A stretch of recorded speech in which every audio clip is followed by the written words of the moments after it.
Hello hello আপা, হ্যাঁ ওয়ালাইকুম আসসালাম, বলো কি ওই যে তালিকাটা তৈরি করতে বলছেন, একটা তালিকা তৈরি হ্যাঁ করছি, রেডি হয়ে গেছে। আমি আপনার কাছে আজকে হ্যান্ড ওভার করবো, আপনি পিএমও থেকে ফেরার সময়, বুঝলে? হ্যাঁ ঠিক আছে। আর তুই আপা, আর আমার একটা বিষয় একটু হ্যাঁ বলি।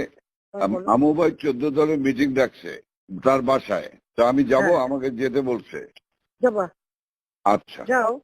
জি কারণ সেদিন তো এটা খুব আমাদের ভালো হয়েছে, ওদেরকে ইনভলভ করে যে করলাম না, নাহলে তো জি, বলেও মানে নামাইছে আমাকে এটা একটা বিশাল কাজ হয়েছে আপা।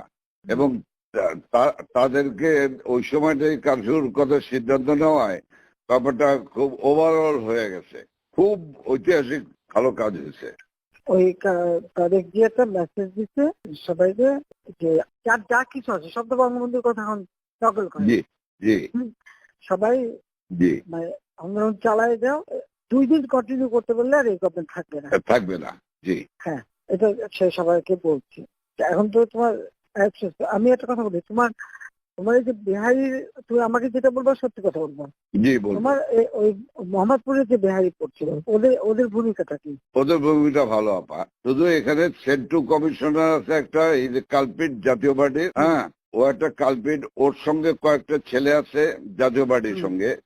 ও তো ওই এলাকার কাউন্সিলর, ওর কাছ থেকে বেনিফিট নেয়। এই ছেলে, এই গুটি কয়েক ছেলে, ধরেন 15-20টা ছেলে, তারা সব আমাদের তো পক্ষে ওরা ছিল। আজকে আজকে তাহলে ওরা আজকে পিক আপ করতে হবে। সেন্টু হলো সমস্ত রুট, মানে রুট অফ অল ইভিল। তো তাহলে ওইটাকে ধরাবো, ওইটাকে ধরবে। আর এছাড়া আপা আমার মোহাম্মদপুরের সব ঠিক আছে, শুধু পল্লবীটা ডিস্টার্ব। হ্যাঁ আজকে ওরা সব ক্যাম্পে নিয়ে পল্লবী টল্লবী সব নিয়ে মিটিং করতেছে। ওই নাসিম আলীর ছেলে হারুন, ও চলে আসছে রংপুর থেকে। ও চলে আসছে, ও মিটিং করতেছে আজকে, আইসা ও স্টেটমেন্ট করবে একটা। আমি বলছি তোমরা স্টেটমেন্ট করো। গুড, ঠিক আছে। ওরা আজকে স্টেটমেন্ট করবে আপা। কিন্তু হ্যাঁ ওরা যে সেন্টুরে আবার, সেন্টুরে ধরলে তো আবার জাতীয় পার্টি চাপবে। চুপ করো, জাতীয় পার্টির ক্ষেত্রে আমাদের কি আসে যায়? আচ্ছা, বাহ, আমার জাতীয় পার্টিতে আর কত দরকার নেই পার্টির। ওটা সেন্টু আমার হলো হলো অনেক জিন্দা লাশ। না না, ওই যে জিন্দা লাশ।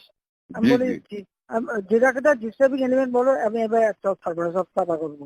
জি আপা, আর একদম আর এবার ছাইকা ছাইকা ফেলতে হবে আপা। আমি তো বলছি এই যে ওই যে কুইল বস্তিতে সবগুলি যে ওখানে ঠুসে ওখানে থাকে, তোমার এই বিহারি বস্তিতে থাকে, আমার কিছুই নেই, সব জায়গায় একটু সার্চ করো, জি আপা, সার্চ করা।